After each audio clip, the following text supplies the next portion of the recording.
Good morning, First Church. Well done.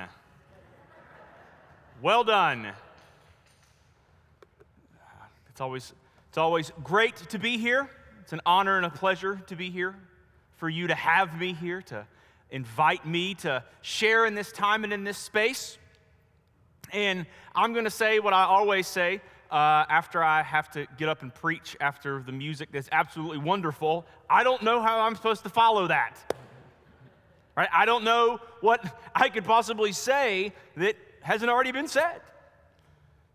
It is truly wonderful to be here. If you don't know me, if you do know me, tough, I'm going to introduce myself again. If you don't know me, I am Dr. Jonathan Redding. I teach in the Philosophy and Religion Department across the street at Nebraska Wesleyan. Go Prairie Wolves, or as we like to say, yip yip.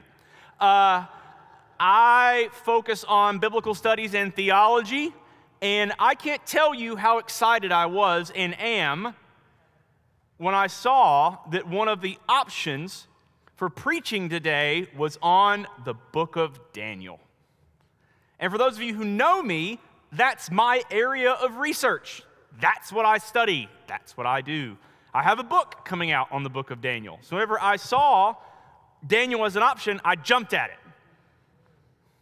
So no, I am not up here trying to shoehorn Daniel in. It's, one might say, the Holy Spirit, if you will. But today we are going to talk about a misunderstood idea.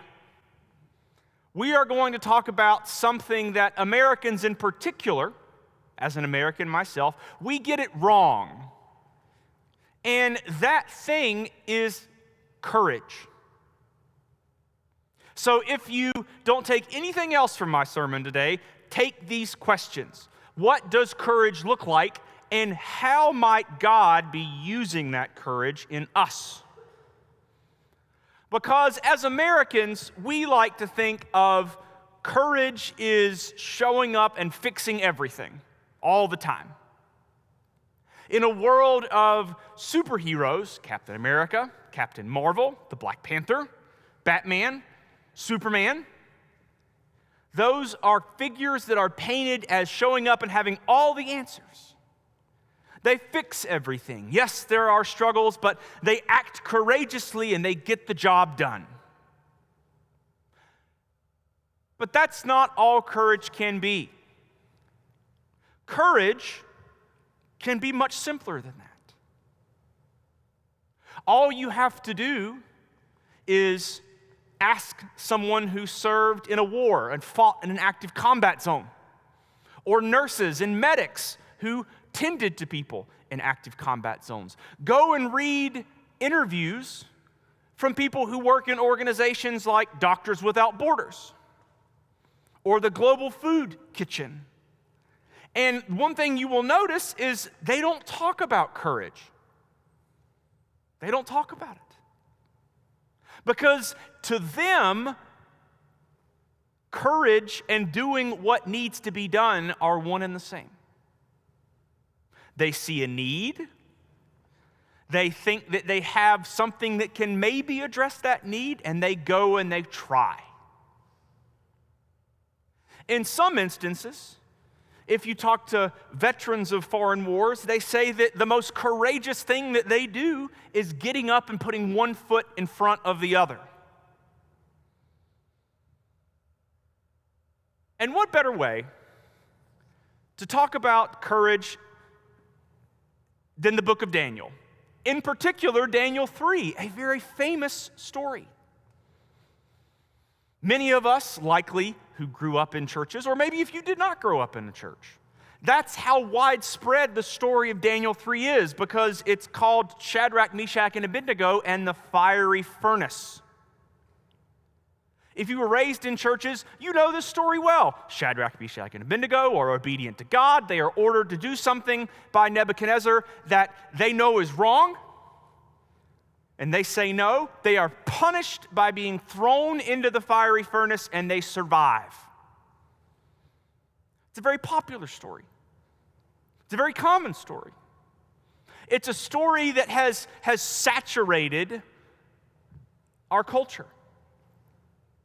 But if we're going to talk about Daniel, if we're going to preach Daniel, we have to actually engage why people don't preach and teach Daniel more. Think about how often, or rather how unoften, that may not be a word, but English is made up, how unoften you hear people preach about Daniel. Compared to Matthew, Mark, Luke, and John, compared to Genesis, Exodus. It and Revelation are books that Christians seem to just avoid. And the reason why we avoid them is because of, dare I say, what other Christians do with them. Daniel is a book that Christians take and manipulate and misuse.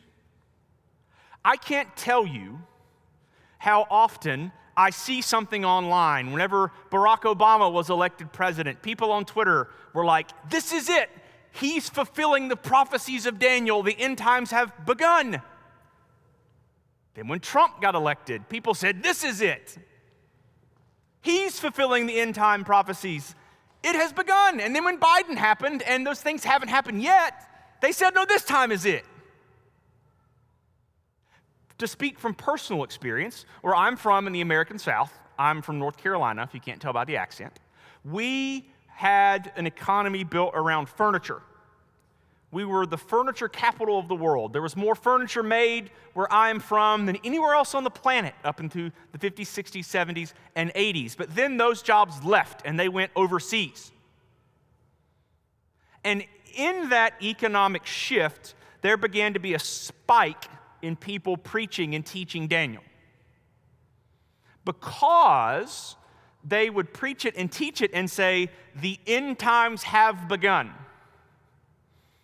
And I'm here to try to tell you that that is a misunderstanding.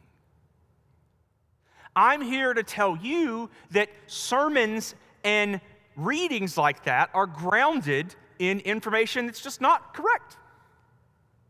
For example, the book of Daniel is what's called an apocalyptic book. Raise your hand if you've ever heard the word apocalyptic or apocalypse. Raise your hand if, when you've heard that word, it's been used in the context of this is the end, or the final destruction, the end of the world. Y'all, that's not what apocalyptic means. We're going to learn some Greek today, so get excited. In Greek, the word apocalypse is apokaluphis. Apokaluphis. Say it with me. 1, 2, 3. Apokaluphis. Look at that. Y'all know some Greek. Well done. The word apokaluphis in Greek does not mean the end. It does not mean to destroy. Do you know what it means? To uncover or to reveal. To uncover or to reveal. And the best example that one can use to think about what this word means is think about if you are playing with like a dollhouse or an action figure set. And you can take the top off of that set and see into it. Does anyone know what I'm talking about? A toy like that? Maybe you have kids, grandkids, you yourself played with it. That's what that word means. To take the cover off of, if you will. And so the better understanding of an apocalyptic text is to say that it uncovers the world as it is. It takes the world as we think we know it, and it shows us what it really is. It shows us who we really are. And so that's where more context comes into play with Daniel. In order to understand Daniel, we have to know the historical context. Daniel was written in the context of an event called the Israelite exile. As I like to tell my students, it's the most important event that many of you may have never heard of. It is a seminal event, not just in biblical history, but in global history as well. Because Israel was taken over by a man who we met today in chapter 3. His name is Nebuchadnezzar. And he was king of the Babylonian Empire. We know historically that both Nebuchadnezzar existed, and we know that the Babylonian Empire existed. And we know that the Babylonian Empire was a mighty military force. They ruled with an iron fist. Whenever they would take somewhere over, they would raze it, meaning they would burn everything to the ground. Because they believed in order for you to rule a people, you have to break their will. And the way to break their will is to destroy everything. So Nebuchadnezzar came into Jerusalem, destroyed the Israelite temple, destroyed most of the city, and kicked the Israelites out. Hence why it's called the Israelite exile. And the people that we met today, Shadrach, Meshach, and Abednego, not only are they Israelites living in exile, but they are being forced to work for the man who did everything. Can you imagine? Not only have you lost your temple, not only have you lost your city, your home, many of your family members and friends, but you are now basically enslaved and forced to work for this man who did it. And that's not the end of that tragedy. The more tragic piece is not only did Nebuchadnezzar take their home, their families, their place of worship, as you will see in Daniel 1, Shadrach, Meshach, and Abednego are not their real names. Shadrach, Meshach, and Abednego in Daniel 1 are the names that Nebuchadnezzar gives to them. So not only does he take everything from them that is physically theirs, he takes their identity from them. He robs them of everything. Because according to Daniel 1, their names are Hananiah, Mishael, and Azariah. So let's say their names. Repeat after me. Hananiah, Mishael, Azariah. So it's in this setting in which the odds are insurmountable that these three men are forced to work for this foreign ruler. And on top of that, if you read Daniel, Nebuchadnezzar is not very smart. Nebuchadnezzar really doesn't get the point. For example, in Daniel 2, Nebuchadnezzar has a dream about a statue with different metals representing the different kingdoms of the earth. And in that dream, a stone destroys the statue, giving what I would say is a pretty heavy-handed message, right? Like, this statue symbolizes power. Here's this stone. Now it's destroyed. So how does Nebuchadnezzar respond in Daniel 3? What does he build? A statue. Like, dude, what are you doing? Are you kidding? And not only that, he makes an edict. He says, whenever you hear this combination of instruments, no matter where you are, you have to stop what you're doing and bow down. And I have some questions about that. A, how do you enforce it?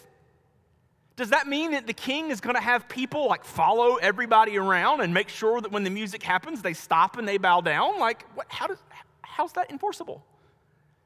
Second, we have to remember this is not the era of loudspeakers or Wi-Fi or the internet. So what if you're 2 or 3 miles down the road and you don't hear the music? What are you supposed to do then?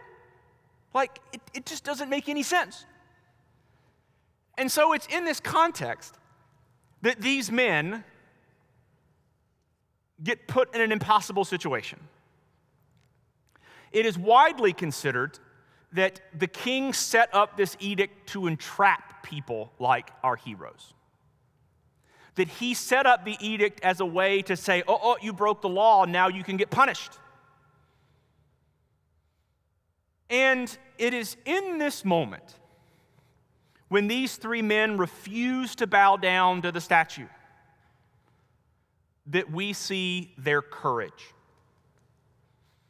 Because far too often, if we are going to take these stories seriously, If we're going to take the people in them seriously, we have to do that.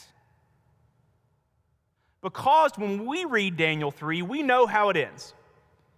We know that they're going to get thrown into the furnace, and the furnace is going to be so hot that the men who throw them in get burned to a crisp. We know that the king will be flabbergasted by the fact that there are not 3 men in the fire, there are 4. And we know that these 3 men walk out of the fire and you can't even smell the smoke on them. So we read it and we say, ah, yes, they did what they needed to do and they got away and nothing happened to them. But if you read Daniel 3 closely, they did not know what was going to happen to them. They did not know how their story was going to end. They did what they knew was the right thing and knew that God would be there with them. And whatever happened after that is what happened. If you don't believe me, here is what they say in verses 16 through 18. They say, "O Nebuchadnezzar, we have no need to present a defense to you in this matter." And here's the word, people. Here is the word that I want you to focus on in verse 17. They say, "If our God, whom we serve, is able to deliver us." Not when, if. What faith, what strength, what humility. They say, if our God, whom we're able to serve, is able to deliver us from this furnace of blazing fire out of your hand, O king, let him deliver us. And then in 18, I love this line. I would love to see Nebuchadnezzar's face when they say this. But if not, be it known to you, O king, that we will not serve your gods and we will not worship the golden statue that you have set up. What courage, what faith, what belief. So what does courage look like? Courage in this instance looks like if, not when. Because think about it. When we read the Old Testament and New Testament, God frequently appears in very big ways. Whenever God appears to Moses, he appears in a bush that is burning but does not burn. He frequently appears as lightning storms. He appears as a pillar of fire and a cloud in the sky. He speaks mighty and powerful words to people to show that God is there with them. But not here. Not here. In this instance, their faith is what brings God into that place. Because think about how much easier it would have been for them if God would have shown up and she'd have been like, hey, listen, here's what I want you to do. You're going to get tested, but you're going to survive the fire. It's going to be good. And they were like, okay, and they did it. But that's not what happened. And it's in this way that their story frequently mirrors ours. Think about how often we try to find God in these big, grandiose places. We ask for signs. We ask to be shown what to do. We ask to be given what we need to survive, to thrive, to be the people of God in the world. But sometimes there isn't a burning bush. Sometimes there isn't a lightning storm. Sometimes there's not a pillar of fire or a giant cloud. Sometimes the only presence of God that we know is the presence of God that we carry in us. That's what courage looks like. That is what courage can be. Being courageous is not having all the answers. Being courageous is not doing something knowing that everything is going to be okay, because we don't know. We don't know. But it is in not knowing that God dares us to be courageous. It is in not knowing that God gives us the strength that we need to take courage. And that doesn't mean that we won't be afraid, that we won't have hesitations, that we won't be unsure. Just like here, they say if and if not, and they do it anyway. So far too often, we read history and we assume that people did things knowing how it was going to end. That's not how it worked. Harriet Tubman did not know that people would still be talking about her long after she was gone for the work that she did. Martin Luther King had no clue that what he was going to do was going to radically change the world. Malcolm X had no clue. Harvey Milk had no clue. But yet they did it anyway, because they saw that there was something that needed to be done. And they realized that if I don't do it, nobody will. To close, if you want to be courageous, if you want to dare to have courage, if you want to see where God is calling you and directing you to go, all you have to do is look in the mirror. Look in the mirror, look deep inside yourself, and ask, where is God calling me? How is God calling me? What courageous thing might God be calling me to do? It might be something big or it might be something small, but that doesn't matter. So today I urge all of us to take courage, live courageously, act courageously. Look in the mirror and see what courage can look like in you and by you and through you as we live and work in the presence of the eternal and living God, even if we don't know where that courage might take us. Because y'all, God in all of eternity is asking us to do that. Amen.